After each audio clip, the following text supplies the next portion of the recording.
So if you hadn't noticed by now, I'm an artist. And I wanted to share with you guys one thing that really... I dropped the phone! Are you there? Hello? There you are.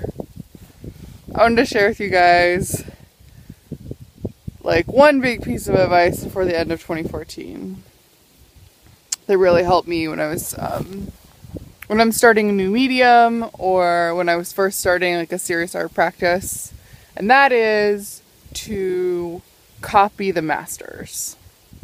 And a lot of people have given this advice before, but I wanted to give it a sort of an art assignment and explain how it has affected my art practice and like what the history of that has been. We're gonna walk around a little.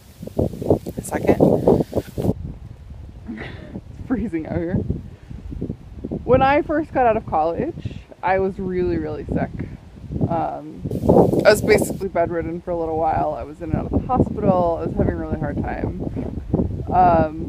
And part of what I did to distract myself from the endless boredom and tedium of being in pain all the time was to make work. And at the time I was making sculptural work. And I saw the show R21. And now I've seen probably every season of R21 several times. But on this show there were several artists whose work I really loved. One of which was Janine Antoni.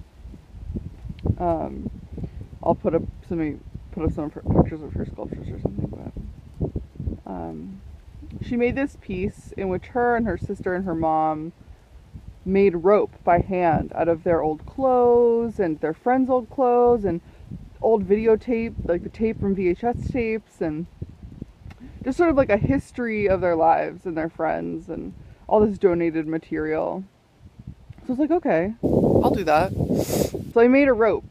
I braided a rope by hand while I was laying down for months.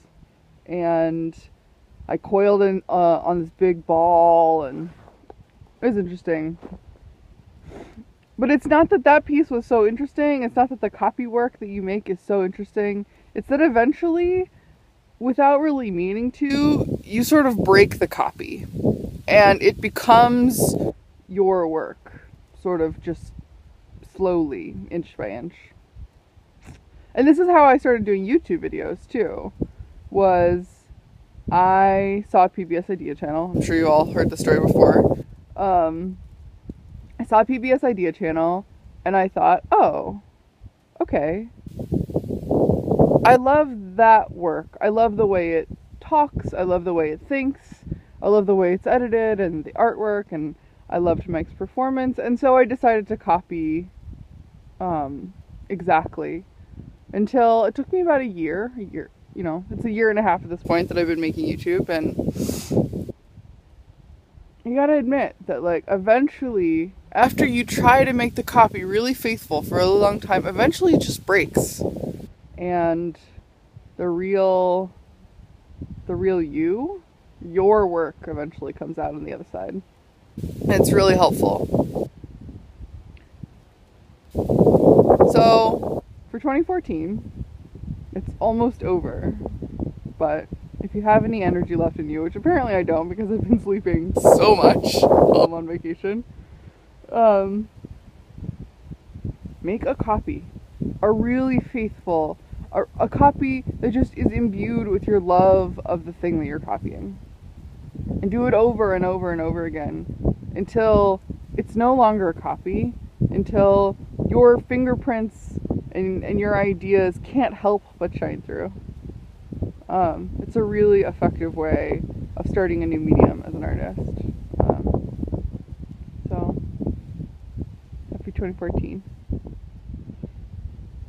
And I just wanted to say thank you to the, I'm gonna say 1,000 of you who are sticking with me through all of this. Y'all are like real awesome and stuff. So, here's to winter.